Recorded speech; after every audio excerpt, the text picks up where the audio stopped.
آپ کے ساتھ ہو۔ خداوند یسوع مسیح کی خوشخبری مقدس مرقس کے مطابق۔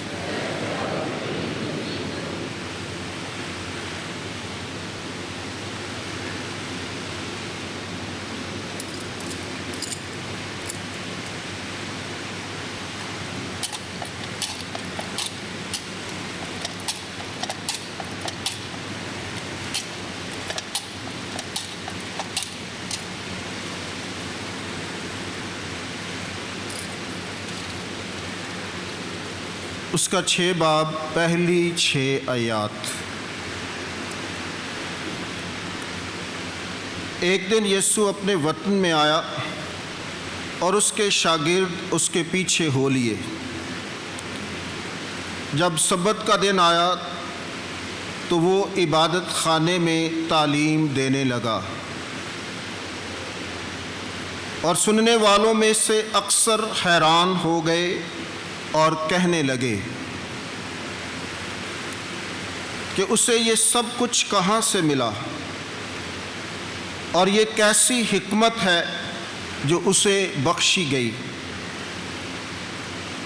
اور کیسے معجزے اس کے ہاتھ سے ظاہر ہوتے ہیں۔ کیا یہ وہ بڑھئی نہیں، ابن مریم اور یعقوب اور یوسف اور یہودا اور شمعون کا بھائی؟ اور کیا اس کی بہنیں ہمارے ہاں نہیں؟ اور انہیں اس کے سبب سے ٹھوکر لگی۔ اس پر یسوع نے ان سے کہا، نبی کہیں بے عزت نہیں ہوتا مگر اپنے وطن اور اپنے رشتہ داروں اور اپنے گھر میں۔ اور وہ کوئی معجزہ وہاں نہ دکھا سکا سوائے اس کے کہ تھوڑے سے بیماروں پر ہاتھ رکھ کر انہیں شفا بخشی۔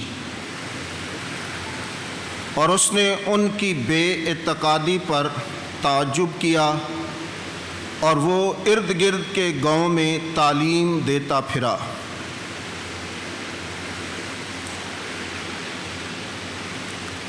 انجیل مقدس کے وسیلے سے ہم سب کی خطائیں معاف کی جائیں۔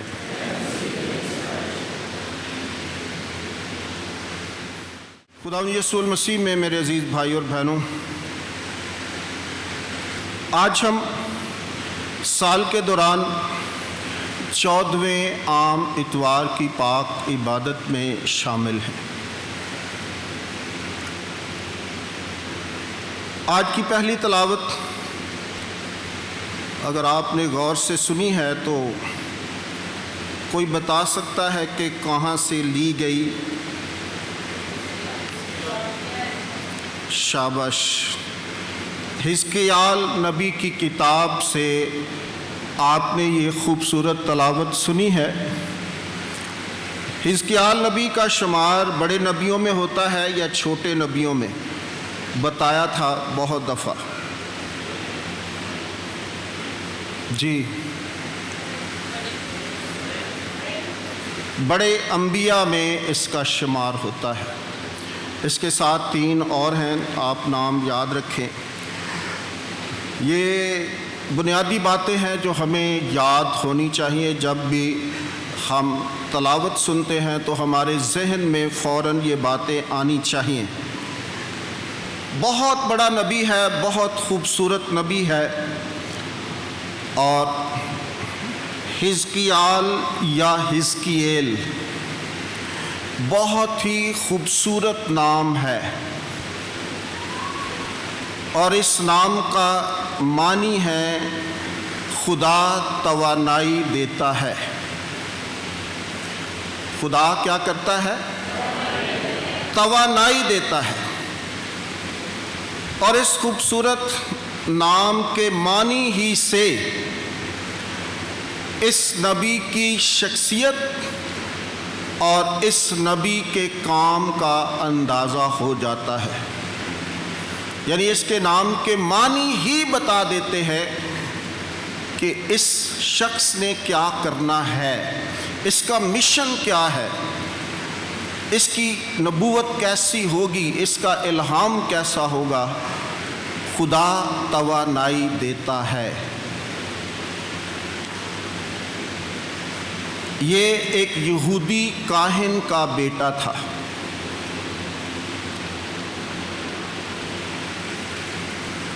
حزقیال کی خوبصورت کتاب کو دو حصوں میں تقسیم کیا جا سکتا ہے۔ پہلے باب سے لے کر 33 باب تک جلا وطنی سے پہلے کی باتیں ہیں، اور پھر 35 باب سے لے کر 48 باب تک جلا وطنی کے اندر جو کچھ ہوتا ہے بنی اسرائیل کے ساتھ، اس کی باتیں ہیں۔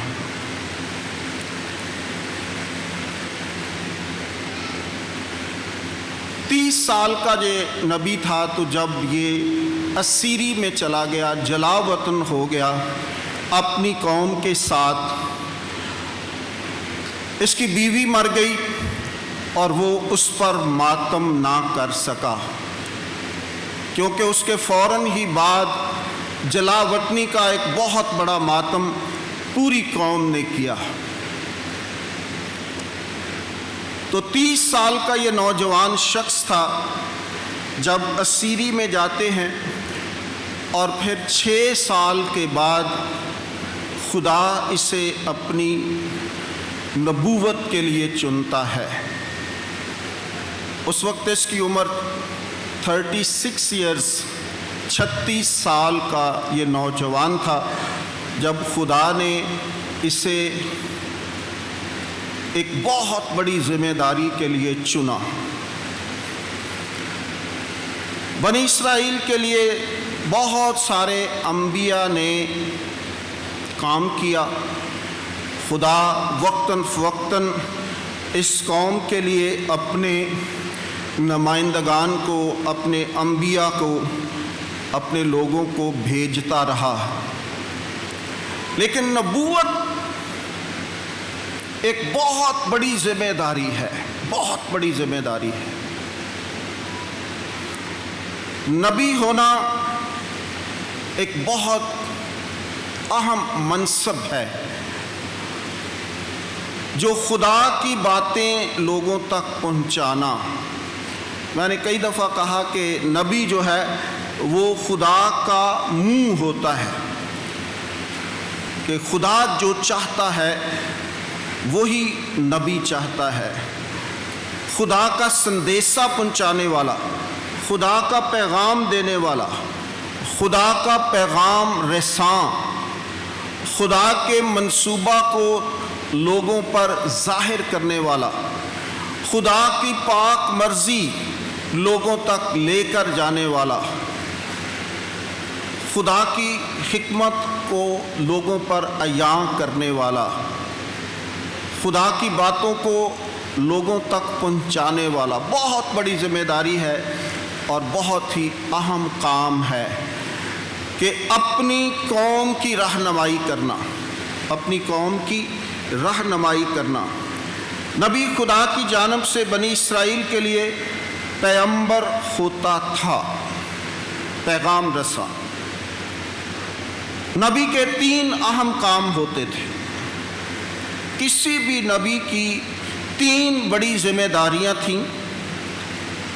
سب سے پہلے اس کا اولین فرض لوگوں کو خدا کی مرضی، خدا کی رضا کے متعلق بتانا، کہ خدا اس وقت آپ سے کیا چاہتا ہے، خدا کی پاک مرضی کیا ہے آپ کے لیے، خدا کی رضا کیا ہے، خدا کیا چاہتا ہے اپنے لوگوں سے۔ پہلی ذمہ داری کہ خدا کی پاک مرضی کو لوگوں تک لے کر جانا۔ دوسری ذمہ داری ایمان میں ثابت قدم رہنے کے لیے ان کی رہنمائی کرنا۔ ان کے ایمان کو مضبوط کرنا کہ لوگ ایمان میں ڈاواں ڈول نہ ہو جائیں، ایمان میں کمزور نہ پڑ جائیں، خدا سے دور نہ ہو جائیں۔ ایمان کی مضبوطی انبیاء اکرام جو ہیں وہ کرتے رہے۔ تیسری اور آخری ذمہ داری جو ہے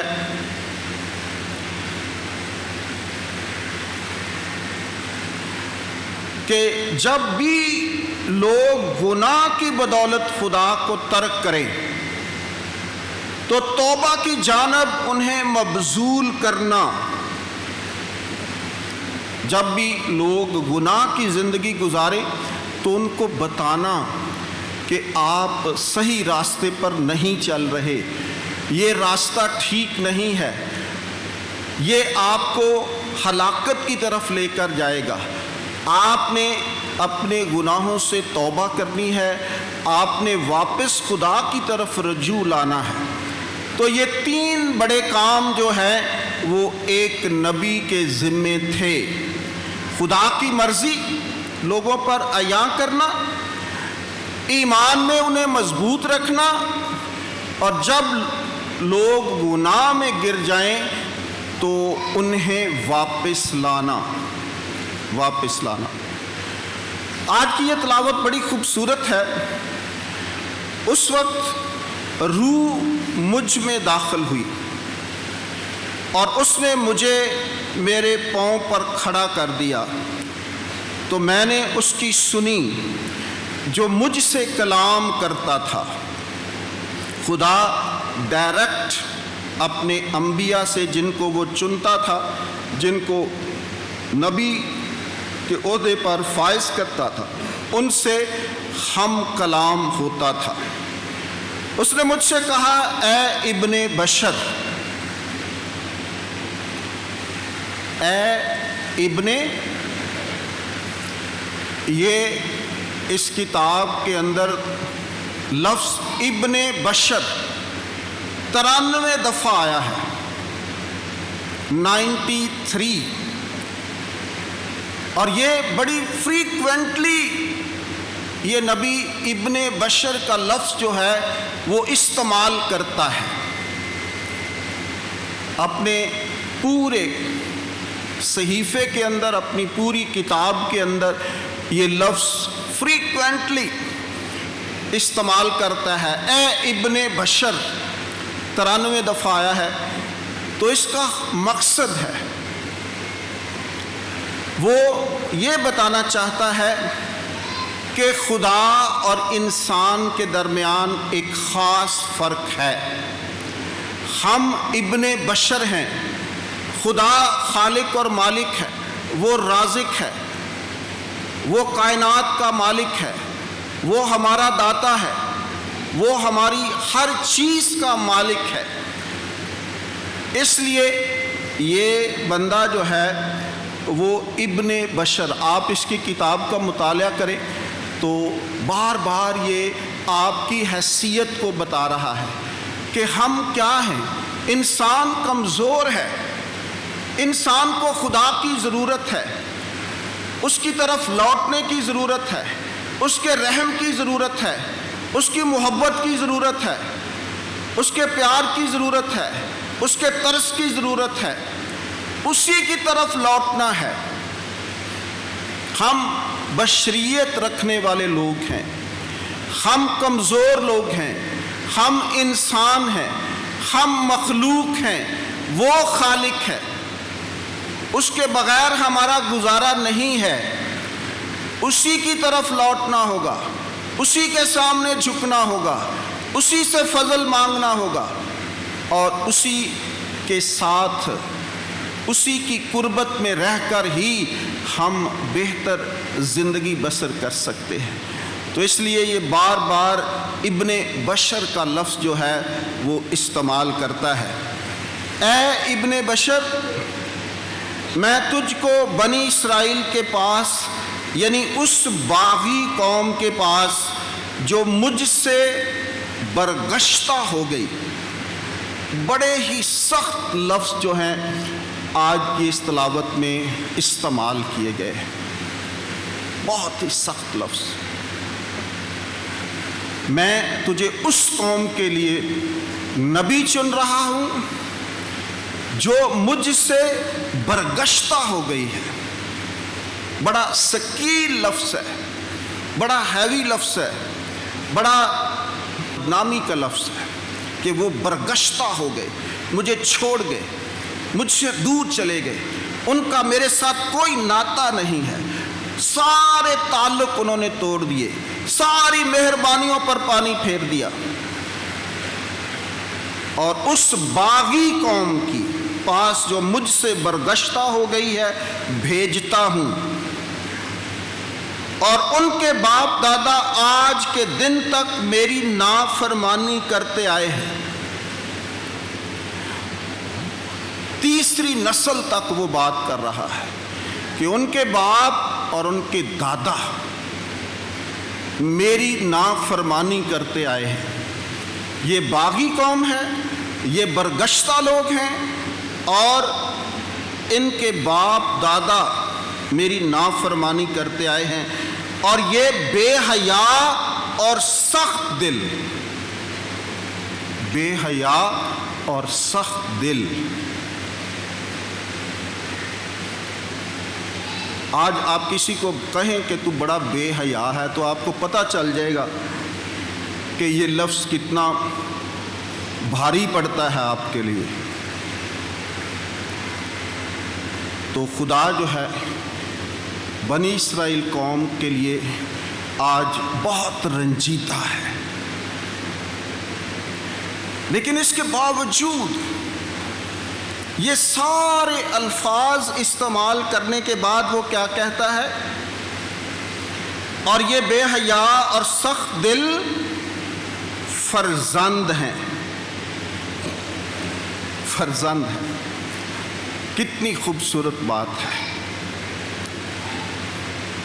کہ خدا اپنے لوگوں کی ساری خامیوں کو جانتا ہے اور ان کی نشاندہی کر رہا ہے، لیکن اس کے باوجود انہیں فرزند کہہ رہا ہے۔ یہ یا تو خدا کر سکتا ہے یا والدین کر سکتے ہیں اپنی اولاد کے لیے، چاہے اولاد کتنی بھی نکمی ہو، کتنی بھی بری ہو، لیکن وہ کہتے ہیں کہ یہ ہمارے بیٹے ہیں، ان کا دفاع کرتے ہیں، ان کو ڈیفینڈ کرتے ہیں۔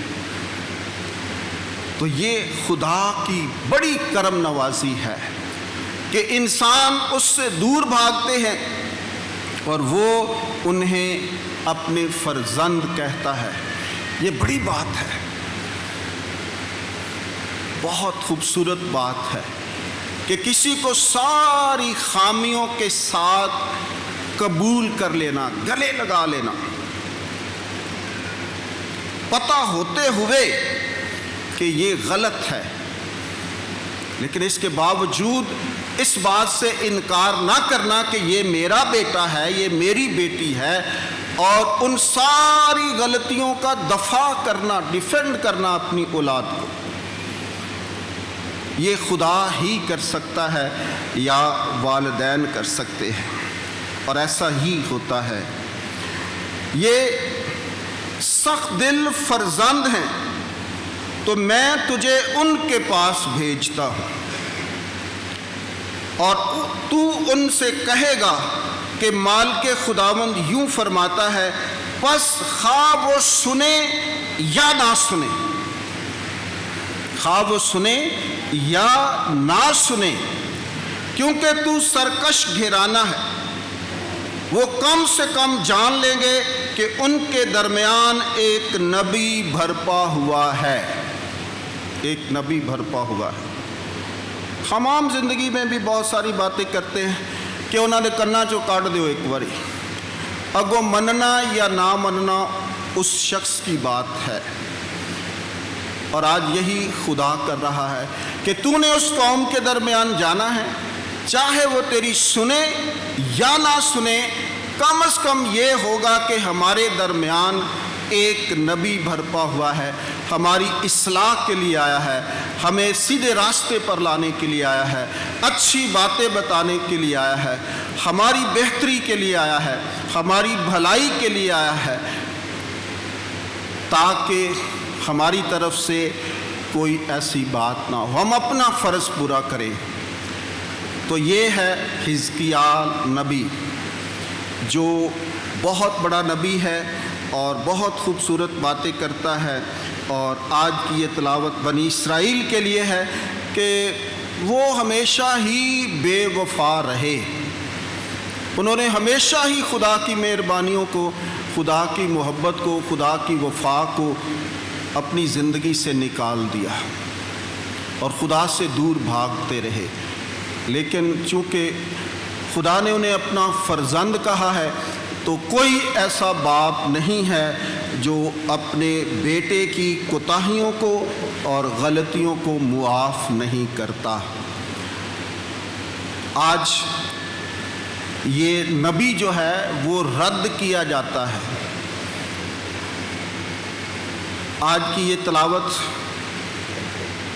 آج کی پاک انجیل کو واضح طور پر بیان کرتی ہے، آج اس کے پس منظر کو بہتر طور پر سمجھنے کے لیے ہمارے سامنے رکھی گئی ہے۔ آج کی پہلی تلاوت انجیل مقدس کے پس منظر کو ظاہر کرنے کے لیے دی گئی ہے۔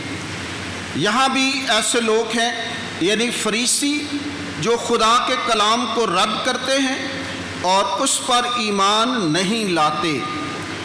وہ کسی نبی کو رد نہیں کر رہے، یہاں تو نبی کو رد کیا جا رہا ہے، لیکن پاک انجیل میں نبی کو رد نہیں کیا جا رہا، بلکہ نبی سے بھی افضل خود مسیح کو رد کیا جا رہا ہے اور اس کے کلام سے منکر ہوتے ہیں۔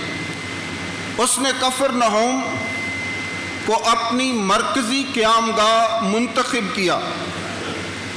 کفرنہوم ناصرت سے 36 کلومیٹر کے فاصلے پر ہے، جناصرت کی جھیل کے کنارے ضلع کا اہم اور مرکزی شہر ہے۔ اپنے شہر ناصرت کے عبادت خانے میں جا کر تعلیم دینے کا اس واقعہ کا ذکر متی، مرکس اور لوکا تینوں رسولوں نے کیا ہے۔ مقدس متی، مقدس مرکس اور مقدس لوکا تینوں اناجیل میں موجود ہے، لیکن مقدس لوکا نے ایک ایسی طرف بات کی، ایک ایسی طرف اشارہ کیا جو مقدس مرکس کی انجیل میں نہیں ہے۔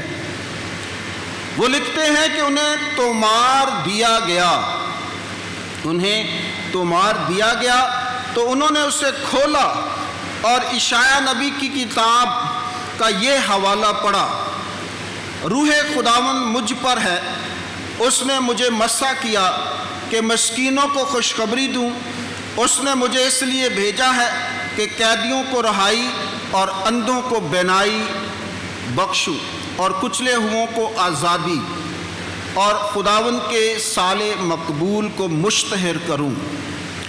لیکن مقدس لوکا جو ہے وہ اس واقعہ کو یوں بیان کرتا ہے کہ وہ تومار لپیٹ کر خادم کو واپس دے کر بیٹھ گیا، اور عبادت خانے میں ان سب کی آنکھیں اس پر لگی ہوئی تھی۔ تب وہ ان سے کہنے لگا: آج یہ نوشتہ تمہارے کانوں میں پورا ہو کر پہنچا۔ اس کے بعد کوئی ایسا واقعہ نہیں جس سے ظاہر ہو کہ یسوع پھر دوبارہ کبھی اپنے گاؤں واپس گیا ہو۔ جب اس نے کہا کہ آج یہ نوشتہ تمہارے کانوں میں پورا ہو کر پہنچا، بس یہ کہنا تھا کہ وہ بفر گئے۔ انہوں نے کہا اس کا مطلب یہ ہے کہ یہ آج کا نوشتہ جو ہے وہ پورا ہو رہا ہے۔ میں ہی المسیح ہوں، میں ہی منجی ہوں، میں ہی نجات دینے کے لیے آیا ہوں۔ اور جب انہوں نے یہ سنا تو وہ حیران ہو گئے اور ان کے اندر حسد اور نفرت آ گئی۔ انہوں نے کہا یہ مسیح ہم میں سے ایک کمزور انسان، ایک غریب انسان، ایک بڑھئی کا بیٹا۔ تو وہ سارے خیالات ان کے ذہنوں میں آنے شروع ہوئے کہ یہ کس طرح ہو سکتا ہے، ایک ہم جیسا شخص جو ہے وہ کس طرح اس طرح کی باتیں کر سکتا ہے۔ آج بھی یہ حسد چل رہا ہے۔ آج بھی خاندانوں کے اندر ہم کسی کی بڑھوتری کو دیکھ نہیں سکتے، کسی کی ترقی کو دیکھ نہیں سکتے، کسی کی کامیابی کو نہیں دیکھ سکتے، نہ برداشت کر سکتے کہ یہ وہ شخص، یہ غریب شخص، یہ بڑھئی۔ آج یہ ایک انسانی فطرت ہے اور یہ شروع ہی سے ہوتا رہا ہے۔ آج ان کے سامنے سب کچھ ہے، نجات دہندہ کھڑا ہے، مسیحا کھڑا ہے، دنیا کا منجی کھڑا ہے، خدا خود اس دنیا میں آیا ہوا ہے اور ان کو تعلیم دے رہا ہے، اس نوشتے کی تشریح کر رہا ہے، لیکن وہ اس کو رد کر دیتے ہیں، رد کر دیتے ہیں۔ کسی بھی بات کو رد کرنا یا قبول کرنا انسان کی آزاد مرضی پر چھوڑا گیا ہے۔ آج بھی دنیا کے بے شمار لوگ ہیں جو یسوع المسیح کو نہیں مانتے۔ آج ہم سب خوش قسمت لوگ ہیں جو اس گرجا گھر میں تشریف فرما ہیں اور اپنے اس منجی پر ایمان لا چکے ہیں۔ ہم نے اس کے پیغام کو، اس کی شخصیت کو، اس کی تعلیمات کو، اس کے احکامات کو اپنی زندگی میں قبول کر لیا ہے۔ اس وقت بھی اسے غریب لوگوں نے قبول کیا، سب سے پہلے چرواہوں نے قبول کیا، مجوسیوں نے قبول کیا، زکئی نے قبول کیا، معصور لینے والوں نے قبول کیا، اور عمراء میں سے نیکودیمس نے قبول کیا، اور بہت سارے لوگوں نے اسے رد کر دیا۔ آج بھی ہماری زندگی میں ایک ایسی ہی بات ہے اور یہ اسی طرح چلتا ہے اور چلتا رہے گا۔ آج ضرورت ہے کہ ہم اپنے خداوند کو جانیں اور پہچانیں، کیونکہ اس کے بعد کوئی ایسا واقعہ نہیں جس سے ظاہر ہو کہ یسوع پھر دوبارہ کبھی اپنے گاؤں واپس گیا ہو۔ اتنا خداوند ڈسہارٹ ہوا، اتنا اسے افسوس ہوا کہ یہ تو میرے اپنے تھے، یہ تو میرے اپنے تھے، انہوں نے مجھے رد کر دیا ہے۔ اور یہ بڑا قلق ہوتا ہے، دکھ ہوتا ہے جب اپنے، جب جن سے توقع نہ ہو،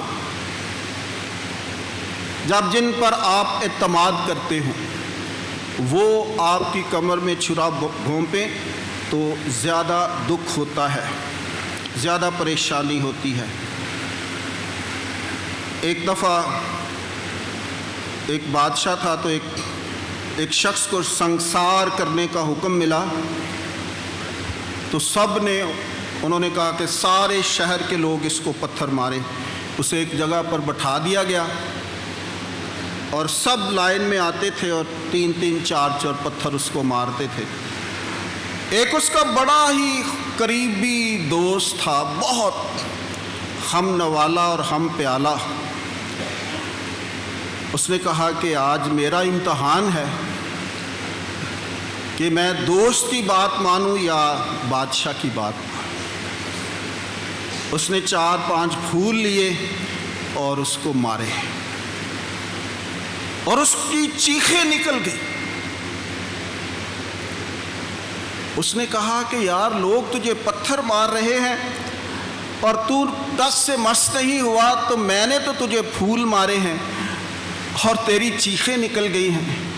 اس نے کہا مجھے تجھ سے تیرے سے یہ بھی توقع نہیں تھی۔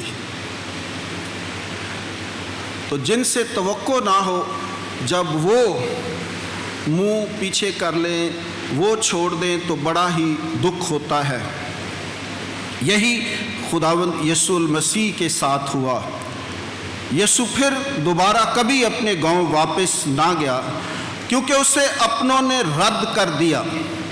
جن کے ساتھ وہ پروان چڑھا انہوں نے ہی اسے قبول نہ کیا اور قبول کرنے سے انکار کر دیا۔ انجیل مقدس میں یہی ایک باب دکھ کا ہے۔ یہ باب بڑا دکھ کا ہے، یہ بہت بڑا المیہ ہے کہ وہ اپنوں کو بچانے آیا، ان کے غم اور خوشی میں شریک ہوا اور انہی کی مانند بننا قبول کیا، تو اپنوں نے اس نجات کو رد کر دیا جو وہ ان کے لیے بطور خاص لایا تھا۔ ان کے تکبر نے مسیحا کو قبول کرنے سے باز رکھا۔ میرے عزیز بھائی اور بہنوں، آج بھی ہمارے معاشرے کا یہ ایک بہت بڑا المیہ ہے، بہت بڑا المیہ ہے۔ آج خاندانوں کے اندر یہی سارا کچھ چل رہا ہے۔ ایک ہی چھت کے نیچے سارے رشتے رہ رہے ہیں اور ہر رشتہ ایک دوسرے سے اجنبی ہے، ایک دوسرے سے پریشان ہے، ایک دوسرے سے نفرت کرتا ہے، ایک دوسرے کے وجود کو قبول نہیں کر رہا۔ اپنے خونی رشتے جو ہیں وہ ایک دوسرے سے دور ہوتے جا رہے ہیں۔ آج یہ معاشرے کا ایک بہت بڑا المیہ ہے اور ہر گھر کی کہانی ہے۔ آج کا کلام ہم سب کو دعوت دیتا ہے کہ آئیں ایک دفعہ سوچیں کہ ہم کیا کر رہے ہیں، ہمارا مسیحا کیا کر رہا ہے، ہم مسیحی ہونے کے ناطے کیا کر رہے ہیں، ہم کیوں ایک دوسرے کے ساتھ فاصلے بڑھا رہے ہیں۔ بھائی بہن سے ناراض ہے، باپ بیٹے سے ناراض ہے، ساس بہو سے ناراض ہے، سارے رشتے جو ہیں وہ ایک اجنبیت کا شکار ہیں، ایک ہی گھر میں رہ رہے ہیں، ایک ہی چھت کے نیچے رہ رہے ہیں اور ہم سب ایک دوسرے سے دور۔ اپنے لوگ ہمیں بہت دکھ دیتے ہیں، بہت دکھ دیتے ہیں، جن سے آپ کی توقع نہیں ہوتی، جن کو آپ بہت اچھا سمجھتے ہیں، جن کو آپ پالتے پوستے ہیں، جن کے ساتھ آپ زندگی بتانا چاہتے ہیں، جن کے ساتھ آپ خوشیاں بانٹنا چاہتے ہیں، جن کے ساتھ آپ اپنی قربتوں کو بتانا چاہتے ہیں، تو وہ لوگ آپ سے دور ہیں۔ اس لیے ضروری ہے کہ ہم اپنی زندگیوں پر غور کریں۔ آج پالوس رسول بڑی ہی خوبصورت باتیں کرتا ہے۔ آج کی اس سارے کلام کا جو نچوڑ ہے وہ آج کی دوسری تلاوت کے اندر موجود ہے۔ پالوس رسول کہتا ہے کہ اے بھائیو، اس لیے کہ مشاہدات کی زیادتی کی وجہ سے میں پھول نہ جاؤں، مجھے جسم میں کانٹا دیا گیا، یعنی شیطان کا قاصد جو میرے مکے مارے، تاکہ میں پھول نہ جاؤں۔ اس لیے میں نے خدا سے 3 بار التماس کی کہ یہ مجھ سے دور ہو جائے، مگر اس نے مجھ سے کہا میرا فضل تیرے لیے کافی ہے، کیونکہ قدرت کمزوری میں کامل ہوتی ہے۔ پس میں اپنی کمزوریوں پر خوشی سے فخر کرتا ہوں۔ یہ ہے مسیحت، یہ ہے مسیحی ہونا، کہ اپنی کمزوریوں پر فخر کرنا، اپنی کمزوریوں کو بتانا۔ آج کا مسئلہ کیا ہے کہ ہم بہت ٹھیک ہیں اور دوسرا غلط ہے، دوسرے میں بہت ساری برائیاں ہیں، لیکن ہم اپنے گریبان میں نہیں جھانکتے۔ ہم نہیں چاہتے کہ کوئی ہماری زندگی میں کوئی دیکھ سکے، ہماری کمزوریوں کو دیکھ سکے، ہماری خطاؤں اور غلطیوں کو اچھال سکے۔ ہم اپنے آپ کو بچاتے ہیں، بہتر مانتے ہیں، اور دوسرے پر ہمیشہ تنقید کرتے ہیں، کرٹیسزم کرتے ہیں کہ اس میں یہ ہے، اس میں وہ ہے، اس میں یہ ہے، لیکن کبھی ہم نے اپنی ذات کا سفر نہیں کیا، اپنی ذات پر کبھی غور و خوض نہیں کیا۔ اور پولس کہتا ہے کہ پس میں اپنی کمزوریوں پر خوشی سے فخر کرتا تاکہ مسیح کی قدرت مجھ میں رہے۔ پس میں مسیح کی خاطر کمزوری میں، ملامتوں میں، احتیاجوں میں، اظہار ثانی میں اور تنگی میں خوش ہوں۔ تنگی میں خوش ہوں، کیونکہ جب میں کمزور ہوتا ہوں تب میں قادر ہوتا ہوں، تب میں قادر ہوتا ہوں۔ آج کا کون سا انسان ہے جو ان ساری باتوں کے باوجود خوش ہو؟ ہماری کوشش ہوتی ہے کہ ہم جائز اور ناجائز طریقے سے اپنی زندگیوں میں آسانیاں پیدا کریں، اپنی زندگی کو بہتر بنائیں، ہمارا کوئی سٹیٹس ہو، ہمیں لوگ سلام کریں، ہمیں لوگ چودھری کہیں۔ لیکن پولس کہتا ہے کہ میں تو اپنی تنگیوں میں خوش ہوں، احتیاجوں میں خوش ہوں۔ میرے بھائیوں، آئیں خدا کے کلام یسوع کی باتیں انتہائی مشکل ہیں، اور خاص طور پر آج کے اس دور میں، جس دور سے ہم گزر رہے ہیں، یہ کلام ہم سے بہت دور ہے۔ اس کو آج کے کانٹیکسٹ میں سمجھنا بہت مشکل ہو گیا ہے، بہت مشکل ہو گیا ہے۔ اور خاص طور پر جس خطے میں ہم رہتے ہیں، جس ملک میں ہم رہتے ہیں، یہاں پر افراتفری ہے، حق مارا جاتا ہے، انصاف نہیں ملتا، ظلم کا راج ہے۔ اور ان حالات کے اندر یسوع کا کلام، یسوع کی باتیں انتہائی مشکل ہیں۔ تو آئیں آج کے اس خوبصورت کلام کے وسیلے سے رد کیا جانا،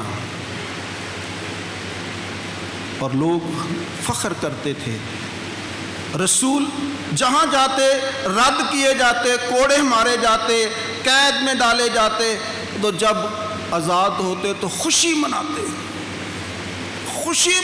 کہ ہم مسیح کے نام پر ہمیں کوئی تکلیف پہنچی ہے۔ یہ ہے مسیحت، اور یہ ہے یسوع کے پیچھے چلنا۔ آئیں ہم بھی اپنی اپنی زندگیوں پر، اپنے اپنے گھرانوں پر غور و خوض کریں، اور خداوند سے دعا کریں، اس کے فضل کو مانگیں، اور اس کے ساتھ جڑنے کی کوشش کریں، تاکہ وہ ہماری مدد اور رہنمائی کرے، اور پولس کی طرح ہم سب کہہ سکیں، تیرا فضل میرے لیے کافی ہے۔ صرف رکشوں کے پیچھے لکھ کر لگا لینے سے تیرا فضل میرے لیے کافی ہے بات نہیں بنتی۔ اس فضل کو لینا، اس فضل کو حاصل کرنا، اس فضل میں زندگی گزارنا، اس فضل کو دوسروں کے ساتھ بانٹنا، اور اس فضل میں مکمل طور پر اپنے آپ کو دے دینا۔ خدا آپ سب کو آج کے کلام کے وسیلے سے بہت ساری برکات اور فضائل عطا فرمائے، اور خدا کا فضل آپ کے ساتھ ہمیشہ رہے۔ اور آج حزقیال نبی کی طرح اور پالوس کی طرح ہم اپنی کمزوریوں پر فخر کر سکیں، یسوع کی طرح رد کیے جانے پر کبھی پریشان نہ ہوں، بلکہ اس کا شکر ادا کریں کہ تیرے نام پر ہم رد کیے گئے ہیں۔ تیری بڑی کرم نوازی ہے کہ تو نے ہمیں یہ موقع دیا اور ہم تیرے ساتھ ہیں، تیرے محتاج ہیں، تو ہی ہمارا خالق اور مالک ہے اور تو ہی ہمارا رازق ہے، تیرے بغیر ہم کچھ نہیں۔ مسیح ہمارے خداوند کے وسیلے سے